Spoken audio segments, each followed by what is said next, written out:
Morning, everybody, and thank you for joining us on this webinar. My name is Juan Cruz Montitelli, and I direct the Sustainable Energy Program at the Organization of American States. First, I would like to thank the United States Permanent Mission to the OAS for supporting the Energy and Climate Partnership of the Americas and for supporting this event. The recording of this webinar will be available later today on our website at ecpaamericas.org. That's ecpamericas.org. Today, we'll focus on how the pandemic lockdown is impacting energy in the Caribbean and Central America, and also in parts of South America, and what is the outlook of the electricity sector post-COVID-19. As of today, there are more than 1.4 million COVID-19 cases confirmed worldwide, and also 82,000 deaths. Some 3.5 billion people have been living in lockdown for the past 10 weeks or so to prevent the expansion of the virus. And the lockdown started in China, spread through Asia, Europe, the Americas, Australia, and parts of Africa. Even people in Antarctica, the one continent with no confirmed case, are taking measures to protect themselves from the virus. Oil prices plummeted because of the pandemic, but also because of a failed deal on production cuts between OPEC countries and Russia. Last week, we saw oil bench prices reaching $20 per barrel, the lowest oil prices we've seen in more than 20 years. Offices, businesses, and factories are closed around the world, and there's been a steep decline in fuel-consuming transport.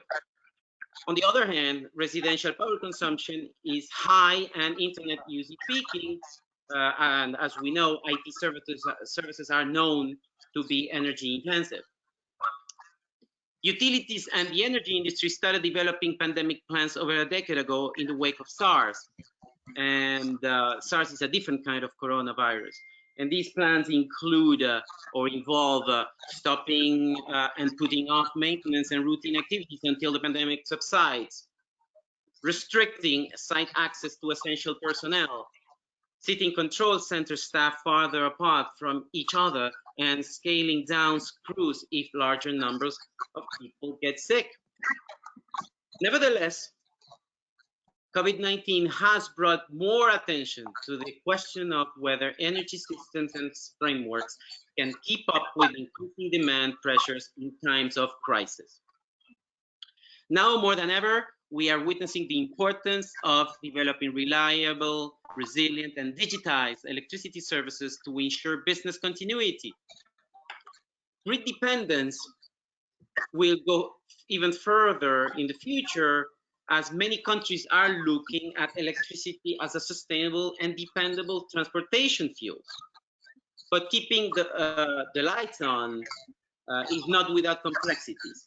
The electricity sector continuity challenge relates to maintaining the quality of service and its affordability, but it also means ensuring the financial viability of the generation, transmission, and distribution businesses.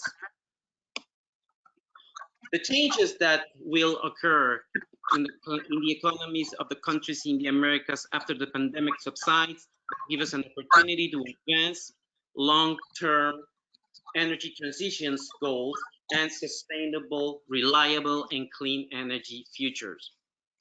Today, the panelists will talk about the impact of the pandemic on the Central American and Caribbean energy sector, and the outlook of the electricity sector post-COVID-19. Some of the questions that arise are how big the fall in electricity demand is, and how are system operators coping with the loss of revenue? How are low oil prices affecting the course of LNG and renewable energy? And is the transition to clean energy being affected? How are utility boardrooms reacting to the pandemic? How can crews be safely deployed to work on regular grid maintenance? Can regulators provide any relief Are the region's electricity grids reliable enough? And with this, I would like to turn it over to our panelists. And for this morning session, we have Guadalupe Gonzalez, and she's the Director of Electricity at the Secretaría Nacional de Energía in Panama. We have Mauricio Besequeri. He's the head of Latin America region for Enel Group. He joined the company in 1999 as the VP of Enel Green Power Europe and Director of Iberia and Latin America. And Mauricio has held management position in several multinational companies in Europe and the Americas, as well as in the Middle East and Southeast Asia. We also have connected today Cletus Burton, Executive Director for the Caribbean Electric Utility Corporation, CARELEC. He was in the past Director of Public Sector Modernization in his native St. Lucia, and he's held positions at OECS, the World Bank, and IBM. We also have connected with us today Marco Acuña. He's a board member at the Empresa Propietaria de la Red under the CIEPAC arrangement, but he also works for the ECPA, Costa Rican Electricity Institute, where he is electricity manager. Also on this call today, on this webinar, Mr. Rodrigo Fernandez. He's the president for the Comisión Nacional de Energía Eléctrica, CNE of Guatemala. He has more than 16 years of work experience in the field of law and over a decade advising the Regional Power Interconnection Commission. So I would like to start with Guadalupe Gonzalez. Guadalupe, tell us about the situation in Panama and how is government dealing with this, and what's the outlook post-COVID-19? Yeah, good morning. Thank you, Juan, and everybody. I hope you are well. Actually, thanks for the opportunity. Our country has been hit with COVID-19. I think it's one of the countries that has had more cases in Central America, actually due to the commerce and our economic position being the hub of the Americas. We discovered that we had COVID-19 back at the beginning of March. It was already here. Right now we have around 2,249 cases. This is quantity from yesterday. From those, we have active 1,906 people with COVID. We have 59 deaths and 16 that are recovering from this disease. The government has been installing different type of measures, sanitary measures, in order to slow down the curve of people that have the COVID. Right now, we are in entire lockdown. We only have permission to go out 2 hours per day, and women can go out on Monday, Wednesday, and Friday, and men can go out Tuesday, Thursdays, and Saturday. This is a measure pretty much to ensure 50% of the population outside, and also in order to mainly have more control of the people that are outside. These permissions are only to go to the supermarket and to the drugstore. This is only for necessities. Because of the total lockdown, for sure our economy has been hit hard. Since the beginning of the pandemic, even before, the government started working in different aspects, not only on the health issues, but also the entire economic system has been working really hard. And obviously the electricity sector and the energy sector is one of them. So we have been working, first of all, with measures that try to contain at the beginning and how the virus spread inside our electric sector companies. We published a resolution on March 17 of this year, basically talking about the contingency plans of the companies here in Panama, we suggested some criteria based on the Assessing and Mitigating Novel Coronavirus Resource Guide that was published by the Electricity Subsector Coordinating Council of the United States. It was a very good document, so we use it as a reference. Also, we started introducing energy efficiencies tips for the entire society, because our tariffs are varies according to the limits of consumption.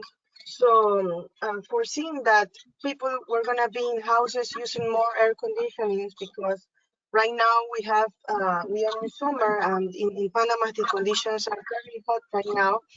We foresaw that more people were going to use air conditioning, so their electricity bill could increase. So we start giving tips to the society about this. Anyhow, the entire government, as I was sharing, started working, and from the different aspects. From the National Secretariat of Energy, we organized a committee that involved the main actors of the sector of electricity and hydrocarbons, in order to look for the problems, for the crisis in the moment, and looking into the future. Also, the government at the level of the president had committees that oversees the economic portion of the problem, and they are working also with the main stakeholders in order to evaluate the impact that this issue of COVID-19 is going to have in our economy. First of all, we have been seeing a decrease in the demand of around let me have the numbers here, of around 26%. Also, we have been seeing a decrease in the energy consumption of around 20%. We have been the cash flow of the distributor system of the utility is reducing as well. So we are having a cash flow problem. So at the beginning, what we did was the regulator, in conjunction with the Secretariat of Energy, installed a policy for people not to pay their bills for 3 months. April, May, and June are gonna be paid later in quotes during the year. Also, we install subsidies for clients that are below 300 kilowatt hours per month. They are gonna pay 50% of their bill. For clients that go beyond 300 kilowatt hours, but less than 1,000 kilowatt hours, they're gonna pay for around 35% of their bills. Also, at the government level, we are installing a solitary bonus, which is mainly the government is gonna give around $80 to the people that are losing their jobs, because right now already people are losing their jobs, not only in our sector but in the entire country. So the banking system is also looking into ways to help the people, so that the impact is not felt as much, so that we can encourage people to stay at home, because that has been the measure that has been taken. For the other part, in the hydrocarbon sector, what we have been seeing is also less sales in these products, obviously, because there are not so much people in the roads. But we have been seeing an increment in the GPL gas, because that's what we use for cooking, propane gas. So we have seen an increment of 25% of the sales. But in at the entire level, we have been looking into problems regarding also the cash flow. Cash flow right now is our main issue in both sectors, in the electricity and the hydro carbon sector, because the companies are not having the same level of entry of cash. So they are saying that they have to let people go because of this, and we are looking into that in the gas stations mostly. So at the government level, we are working on ways to level that so that we don't lose the access to these distributed points. We have enough resource here in Panama. We have enough fuels. We have the electric sector is robust. At the utility side, for example, the measures of sanitary measures have been installed. Maintenance have been done anyhow continuously. They have created isolated um, um, control centers in order to keep the operation of the utilities. Also, we have seen the same with the generators. They have allocated special personnel that is separated from others. Most of the sector is working via internet, online.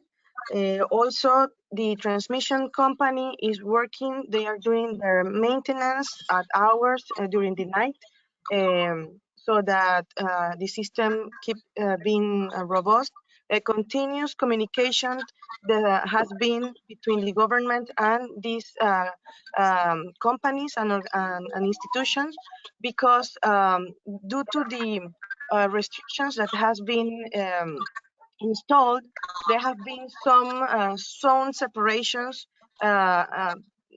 mandatory by the MINSA, which is our health institution leader, so that it's not easily to pass from different zones. So in order to do maintenance, they have to be able to go from zone to zone. So the National Secretariat of Energy has been like a liaison between the government and the companies that provide those services to the transmission and the utility system, so that their work can be still done with a normal, um, in the way we are speaking, in the normal way. Also, I'm very proud to say that in Panama, we have been developing a lot of new apps. We are using the digital platforms very, very wisely, with the national institution that works with the digitalization of Panama has been developing an app that is like a doctor. We call it the Rosa, which is actually an application from WhatsApp that asks you how many of the symptoms that you can have, so that the medical groups go to your house if you have enough symptoms and do the test, or if it is less or another type of symptoms, they transfer your communications to a group of medical staff that is on call, in order to help the society. Not only medics, but also psychiatrists and psychologists have been put in place in order to help the society.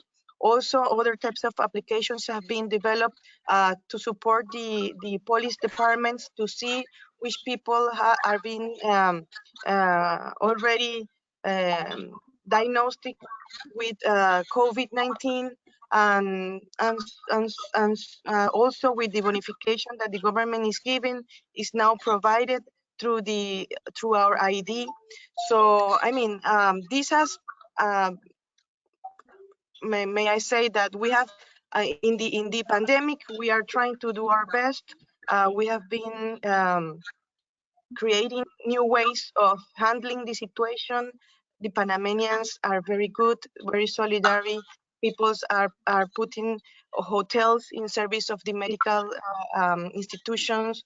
They are giving food to the medical service, to the police service also. So we are trying to do our best, but at the moment, if I can say that what is right now our main concern is cash flow and how we are gonna pass this pandemic and how we are gonna uplift our economic sector here in Panama. We foresee it with renewables. We foresee it with new technologies, with innovation, but right now we are concentrating our efforts in handling the situation practically day by day. So thank you, Juan. Thank you for the opportunity to share. Thank you, Guadalupe. And I'm sure that the issue of cash flow is not something that is happening so only in Panama. I'm sure this is something that will be recurrent. I would like to move to Mauricio Besekeri. Maybe if you can give us your views and maybe if you want to go a little bit further, not just for Central America or the Caribbean, but also speak a little bit about something. Go ahead, the floor is yours. And please remember to mute your mics when you're not speaking so that there is less return. Thank you. Go ahead, Mauricio.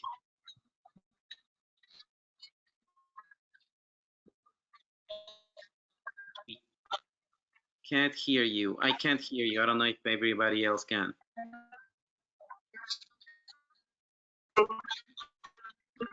No, Juan, I cannot hear you. Hear Mauricio. Nope, I can't hear Mauricio.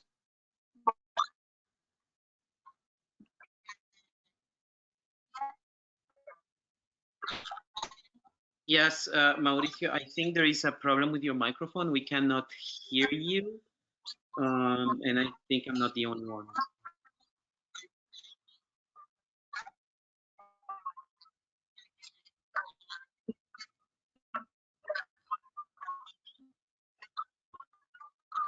No. So let's do this. Maybe if you can, yes, I'm gonna move on to the next speaker, and then let's see if we can figure out your microphone situation. Cletus Burton from Carilec. How are things in the Caribbean and in San Lucia? Yes, well, thank you. Good morning, everyone. Thank you for having Carilec represented on this forum. First of all, just a 2-minute maybe overview of what is Carilec. We are the Regional Association of Electric Energy Solution Providers, in existence for 31 years now. The association was established with 9 members initially, but now comprises 32 electric utilities from across the region. 4 languages are covered: Dutch, speaking English, French, Martinique, Guadeloupe, and 2 small Spanish utilities in Punta Cana and in Rotan, Honduras. The ownership structure of these utilities are quite diverse. About 60% of our membership are government owned, about 10% privately owned, and the rest 10% are publicly owned. And this ownership structure is quite diverse, both national, regional, and international. In addition to our utility members, we have an IPP member category now that was recently established due to the strategic repositioning of the association. For 30 years, it was an association of electric utilities, but our strategic plan and repositioning from 2018, we are now the Association of Electric Energy Solution Providers. And consequent to that, we now have a separate membership category for independent power producers. And there are presently 6 IPPs registered in that category that we expect to grow over time. We also have over 75 associate members, which are major companies, regional and international, who do business in the industry. And we have some affiliate members who are providing services to the industry, like academic institutions, research institutions, law firms, and so on. So we have about 12 of these in membership. So in total, about 130 members in 4 different categories comprise Carilec. With that brief overview, let me say that the Secretariat of Carilec is headquartered in St. Lucia, and we have been engaging our members across the region through a series of ongoing conversations over various platforms. Thus far, we have had 6 groupings of conversations with the CEOs of the electric utilities. We had a virtual board meeting about 3 weeks ago. We've had discussions, conversations with a grouping of HR, public relations, and customer service managers.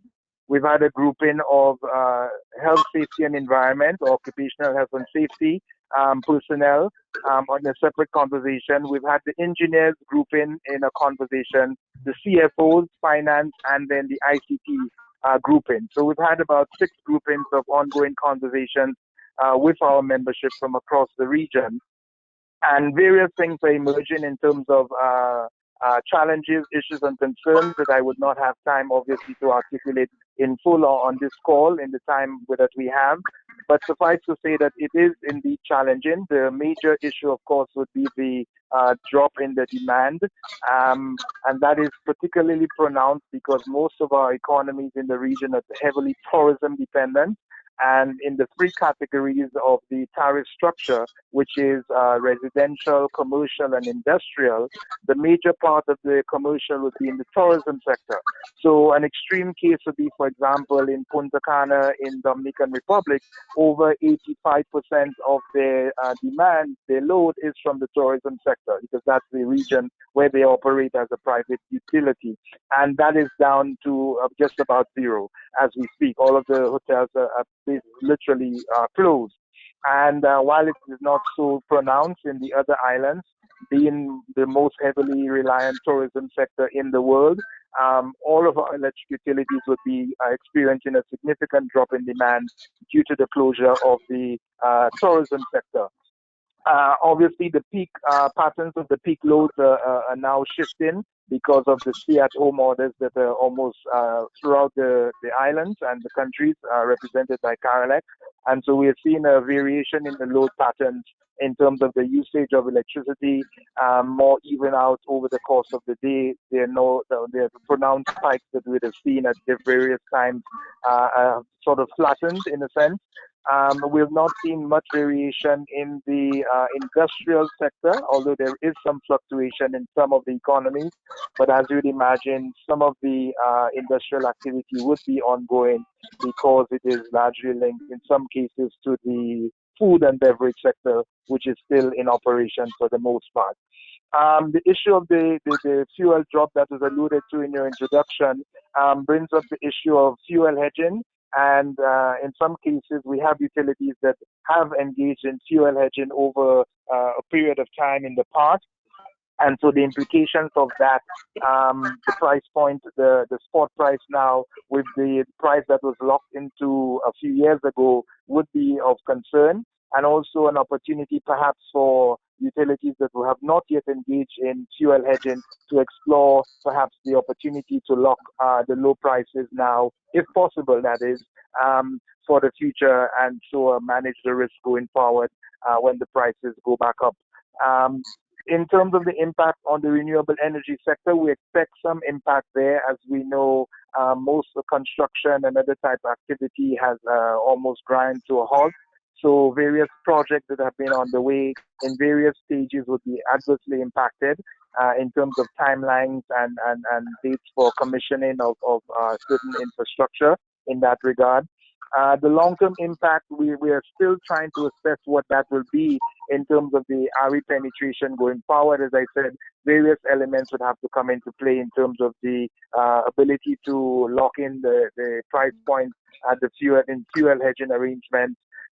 But there is obviously a commitment to pursue renewable energy penetration. We have given commitments at various international forums.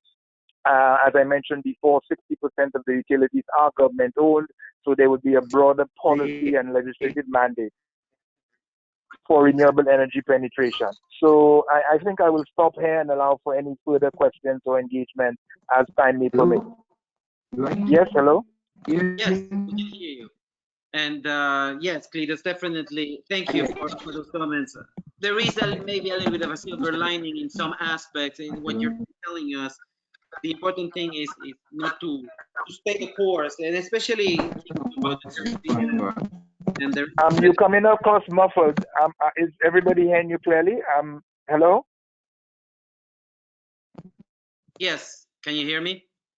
Yes, much more clearly now. I think we're still having some issues with Mauricio's connection. Mauricio, I'm wondering maybe if you could use your cell phone to connect. Even if we don't see you, at least we'll be able to hear you. So you can use the link that we provided you with, and then you reconnect to this call.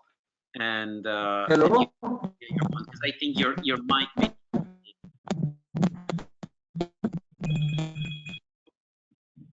Yes. So thank you, Cletus, for that. And yes, definitely, what we want to see is we want to ensure is that the plans in the Caribbean, vis-a-vis renewables, vis-a-vis some LNG and other projects, they were very clear before the pandemic began. Hopefully, the course is not affected, and once things get back to normal and we get back to business as usual, then countries can continue with what they were doing before. That's at least the hope of most. I would like to turn it over now to Marco Acuña. Marco, tell us about CIAPAC and about Costa Rica and ICE. Thank you, Juan. Can you hear me well? Yes, sir, we can. Great. Yeah, thank you very much for the invitation, for sharing our experiences on this emergency. EPR, first of all, which as I am a board member, is the owner of the transmission line that goes across Central America. That's 1,800 kilometers from Guatemala to Panama, interconnecting all the countries in order to have a electricity market. And also I'm an electricity business manager of ICE, which is the main utility in Costa Rica. We have all the transmission, 80% of the distribution, and also 60% of the generation of the country. From my point of view, we have addressed this emergency from three main axes.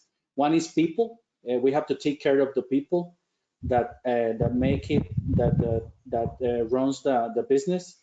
So we started understanding all the interaction of the people in the both companies, EPR and ICE, in order to implement all the measures that the health authorities and the governments have told or have installed, and also to have the people in somehow or in some way confident about their security.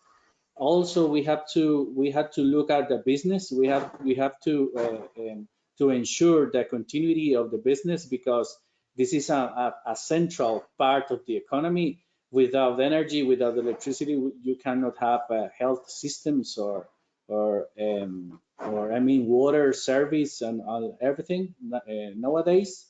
And also the future related to what Guadalupe was saying about cash flow, because we here in Costa Rica and also in other countries, there is some flexibility for the electricity bill payment. We have implemented some of them in Costa Rica. For example, you can pay 50% and the rest will be financed by the second half of the year with no interest. That's a measure we took, and of course that reduces the income of the company, but we still have all the people and all the operation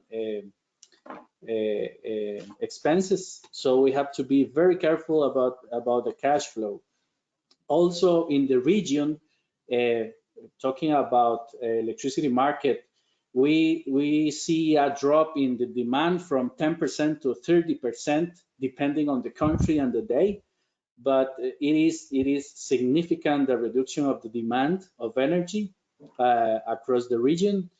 For example, El Salvador, which regularly imports like 250 megawatt all the time, right now is importing, I don't know, 5 or 0 megawatt. For example, Guatemala is the main exporter of the region. That means it has been impacted seriously by this, because it has an over installation of generation for exporting, and that's a situation in the different countries, and that situation made that the prices went down. For example, during this time during the summer dry season, we have prices from 120 to $140 per megawatt. Right now is at $60 per megawatt. That's a half of the price, and that's totally normal, because you have a lot of offer. You have offer, but you don't have demand. And also the oil prices have, as Juan was mentioning, has a historic down, a historic low price. So, and that helps somehow to the cash flow of the companies, but it's not the solution. And in the future, we see that the business won't be the same. I think that this emergency has showed us that we can make decisions about work from home. We have to improve and accelerate digitalization of processes and digitalization of the operation, and also we have to implement measures about the security of our facilities in order to ensure that proper continuity of the business. That's what I wanted to tell you. In Costa Rica, we had a reduction of 10% in demand, more or less, and also we are dealing with a late payment from the customers. And that's the main issue right now here, and we have some restrictions about movement and circulation among the country, throughout the country. I'm sorry, and we are, as Guadalupe said, we are dealing with this day after day. You know, it's something that is changing constantly, and we have a press conference by the government every day at noon. So sometimes you can hear some actions there that change the day after. So you have to keep an eye on that. Thank you. And thank you, Marco. Yes, definitely cash flow. I'm looking at some of the questions that we're receiving as our speakers take the floor, and everybody seems to be very concerned about business continuity. Not just the side of businesses that are not being able to function because of the lockdown, but also the energy industry and how it's affecting its continuity going on to. So we definitely, I advise our speakers to think about that topic. We're going to have some questions about that. How are payments to utilities going to be insured, the cash flow, and if there are credits from governments, where's the money coming from? So I would like to take it over to pass it on to our last speaker for today, and hopefully Mauricio will get back to you if you can solve your microphone issues. Rodrigo Fernandez from Comisión Nacional de Energía Eléctrica. Rodrigo, the floor is yours. Hello, Juan. Good morning to you all. Well, the situation in Guatemala, unfortunately, has been a little bit, I would say, conservative. we only have 80 cases of the COVID-19 confirmed, and only 3 deaths to the day of today. And our I think that the biggest defined problem to succeed in Guatemala is to guarantee the chain of supply, because we have the free market system in the electricity sector. So the private sector and the government have to are in competition for provide the energy. So our mainly task is to guarantee the functioning of the system, the adequate functioning of the system, but also the quality and affordability of that service. Since middle of March, our Ministry of Energy has declared electric energy an essential service.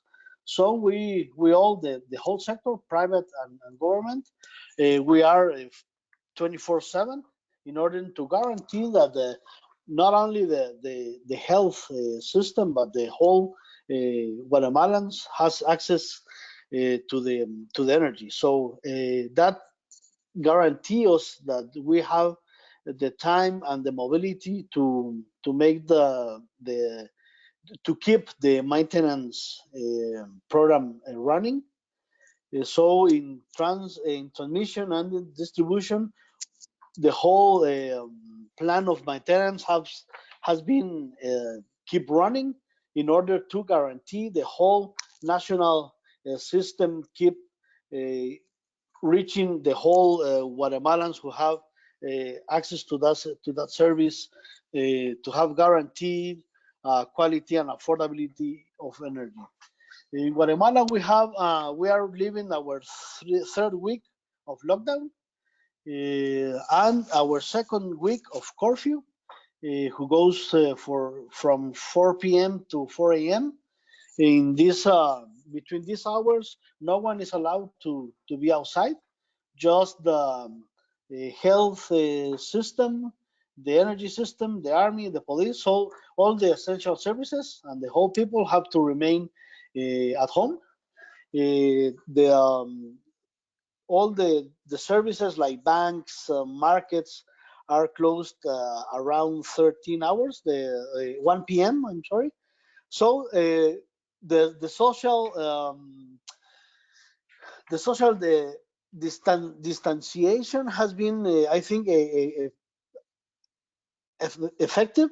And I think that 2 or 3 nights ago, the Congress of Guatemala had approved a bag of social support to have a family bonus. They are going to give, I think, $200 per each family, the suspension of the paying of the electricity bill for 3 months, and they give the opportunity or the freedom to the distribution companies to negotiate with the consumer how they are going to pay it in 6, 9, or 12 months.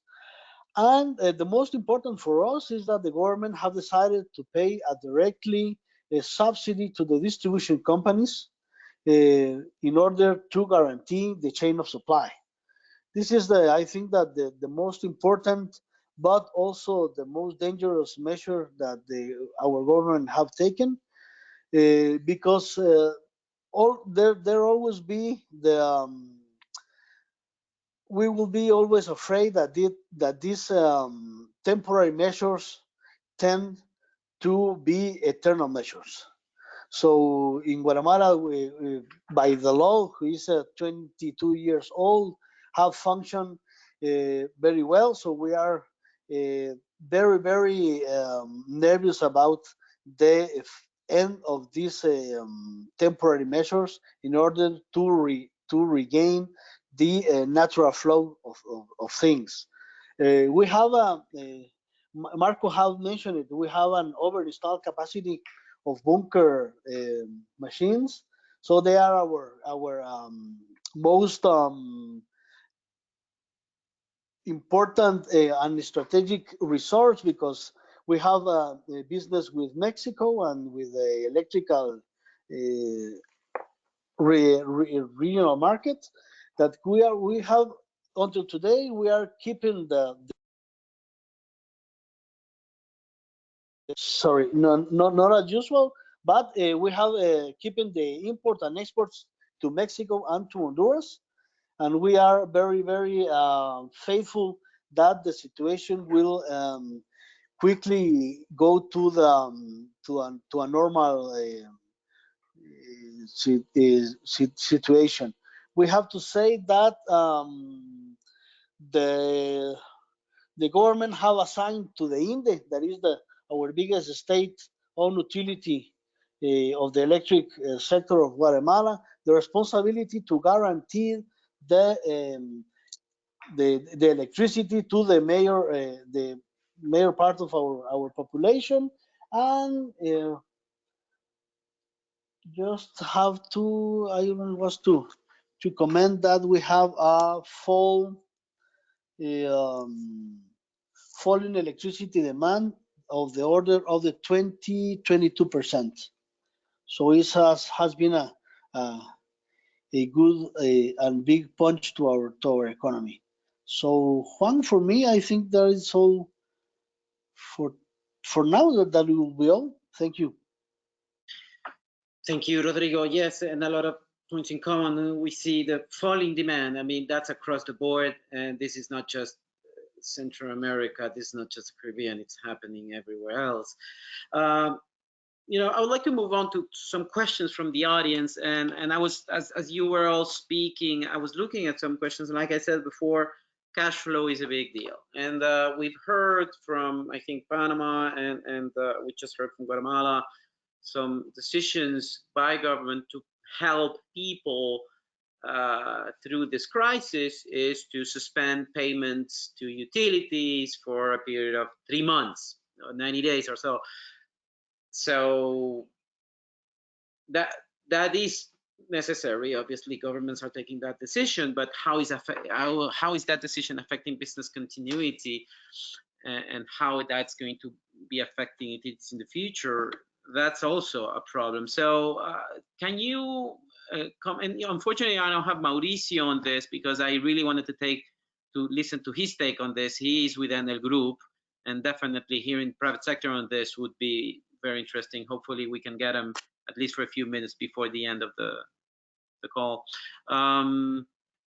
So any comments? How do you deal with that cash flow? I mean, there is some talk about credit, some subsidies provided by government. Where's the money coming from, and how is that going to work, and how is it going to affect utilities after the pandemic? Anyone want to take that? Yes, Juan. Cletus here from Carolec, if I may just jump in. That has indeed been the experience throughout the membership companies of Carolec. In some cases, the moratorium on payments has been anywhere from 2 months to 3 months, extending through to July of 2020. In most instances, the payments have been deferred, so payments would still be expected later in the year based on a payment plan to be agreed between the customer and the utility. In some cases, discounts have been extended. In these instances, that would be primarily government-owned utilities. As I indicated at the start of the call, 60% of the utilities in Carolec membership are majority government-owned, majority shareholders meaning government.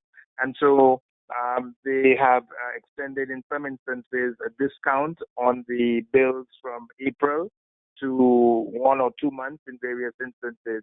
So yes, it will of course have an impact on the cash flow of utilities, but given the nature of operations of the utility sector, most are in a financially enough stable position as we speak to weather that storm, depending on how much longer it will last. And we are really hoping and praying that the hurricane season doesn't bring another whirlwind of disasters to our shores.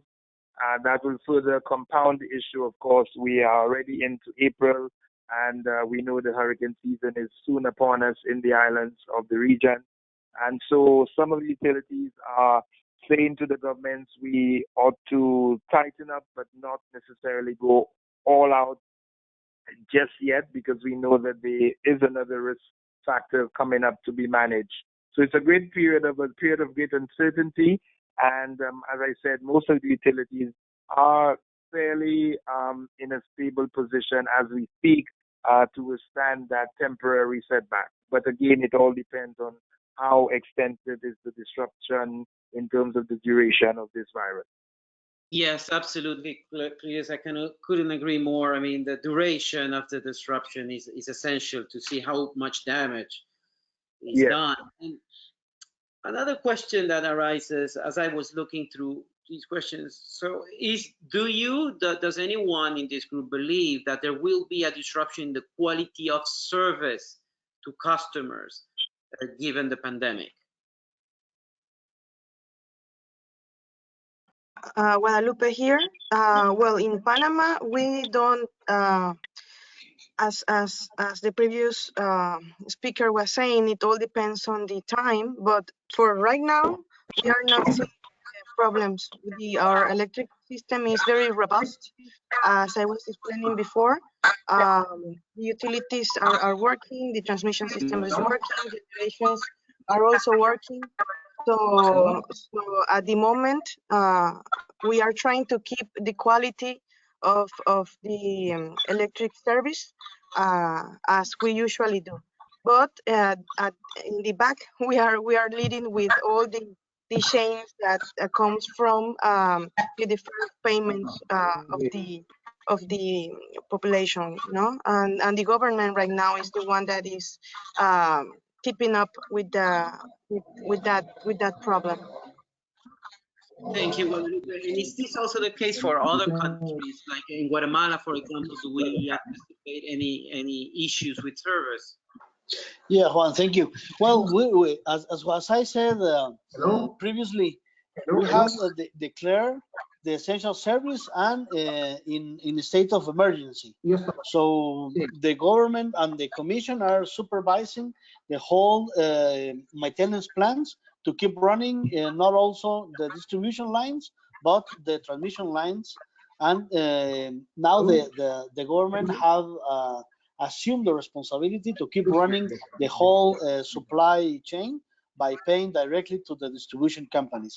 So I think that is also a matter of time, but we are doing the whole possible, or taking the whole possible measures and regulatory measures to guarantee to the population the quality and affordability of energy, at least as at the end of the emergency. Thank you, Rodrigo. And I think we have Mauricio back online. Mauricio, can you hear us? Yes, but I cannot speak with you. Great to hear you. Mauricio, if you can give us, I know we're really short on time, but you've heard most of the conversation. Tell us your perspective from the private sector. You know, there is an issue of cash flow that was mentioned by many and also arose in the questions. We want to ensure business continuity for everybody, including utilities. What's your take? What is it going to take to be back on track after the pandemic subsides? So, of course, we have an electricity demand full. In really up to end of March, we saw a good performance of the system. And overall, we got 1% of the decrease of demand. But of course, now is starting decree from the different states that are putting a limitation in the possibility to disconnect people that don't pay money. And the risk is that this kind of condition, less of cash for the distribution company, will go back to the generation, because of course if the distribution company will not get money from the payment of the invoice, they will have a shortfall of cash that will put some huge problem in the entire value chain of the system. For this reason, yes, there are some issues of cash. This strongly depends from the measurement that will take the different governments with respect to preserve the liquidity of the distribution company just to keep the system going. This is more or less the point of view that we are facing right now in Latin America. And how is the private sector equipped? Is it ready for this? Are public utilities ready for this? And how long can you hold up?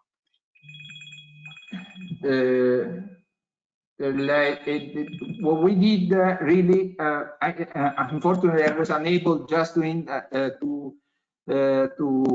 intervene before. What we have done really is use digitalization, use our platforming capability just to push payment of invoices from the presential contact center with the person to digital.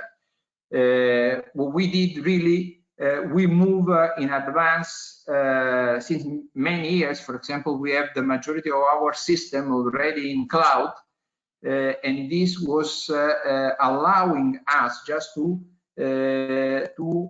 put operating a system that we will enter in contact with the customer, explaining. So communication is one of the key points, and we are dealing with the different governments in such a way we can avoid these issues. For example, the Peruvian government has issued a decree that will pay for the customer that will consume less than 100 kilowatt hours per month, and they will take care of it. In Argentina, Tarifa Social is covering similar type of client. Of course, then if you will have a strongly reduction of the demand from the industrial or from the commercial sector, of course we will get an issue of demand and as a consequence of cash. So what we are doing, we are dealing with government, just avoiding this shortfall in the system, and on the other end, what we are doing right now, we are digitalizing on top of it all kind of relationship with the customer, and we will continue running up the system. Thank you, Mauricio. And it is 11:02. We have a slew of questions. Unfortunately, we cannot answer them all. We had 250 plus registered for this event. Many people might not have been able to register it. But before we close, I would like to give one final opportunity for all of our speakers to give us one last comment. It has to be very brief because we're already over the time allotted for this event. But if anyone, Guadalupe, Rodrigo, Mauricio, Marco, if you want to add one last comment or one last opinion on the situation and the way forward, go ahead. Well, yeah, so what I would like to share is that, well, this event is of no precedence. It has taken all of us like kind of reinventing ourselves, reinventing how we work, and reinventing the way that we will work in the future. Now with the digital processes that have been put in place, we can see that we can do a lot by digitalizing the processes. Also that for sure we are going to be moving forward, but in the moment, well, we are doing our best, and I'm sure that due to this event, we are going to be even better and strong. Thank you, Guadalupe. Cletus, one last comment. Yeah, just a final comment, which is a general observation in the region. We noticed that we had some difficulty with the concept of social distancing, and we have translated that to what it really means, which is physical distancing, but remaining socially connected. So I really applaud the OAS for having this forum where we could remain socially connected through the technology. It is the new modality that we will enter into even more in terms of the world of work and being connected with each other. And so I commend the OAS, and we continue to remain socially connected, but remaining physically distant, so we curtail the spread of this virus in our part of the world. Thank you. You're welcome, Cletus, and thank you for your kind words. Marco, one last comment. Thank you, Juan. Electricity sector is key for society, and so the responsibility we have is enormous. So I think this emergency brings that on the table. I mean that it has to be, all the countries need to be as a very strong electricity sector for the good of the society. Also, the people need to be in the center of all the decisions we make as company leaders. And also, we have to take a deep look into the cash flow and cut all the non-critical expenses, non-critical operation expenses, and also postpone investment if needed in order to have the operations running. And also digitalization is key. And this is a very, you have to take the good things from the bad situations, and digitalization needs to be a punch in order to move forward on this emergency. Thank you, Marco. Rodrigo, one last reflection. Yeah, thank you, Juan.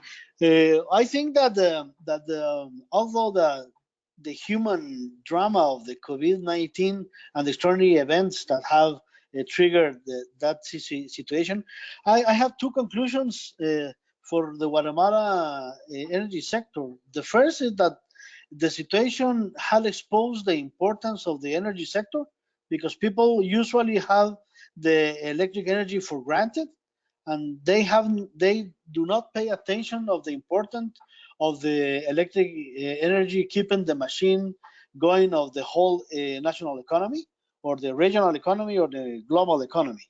And the second conclusion for us as regulator is that we have now the opportunity to think, to evaluate the real impact of the emergency in order to create and rethink the adequate regulatory measures, norms, and new concepts involving technology, home office, and even technical norms that we have to redevelop in order to guarantee if this, I insist, these extraordinary events happens again. Thank you, Juan, and thank you all. Thank you. And Mauricio, would you like to make one last reflection? If you're still with us, maybe not. All right, well, that's all the time we've got. Thank you very much for attending this webinar. We will post it on our website later for those of you who were not able to connect. And stay tuned. Next week, we plan on having a conversation about air quality and how COVID-19 is impacting on air qualities in Latin American cities. Thank you very much, and this webinar is now concluded.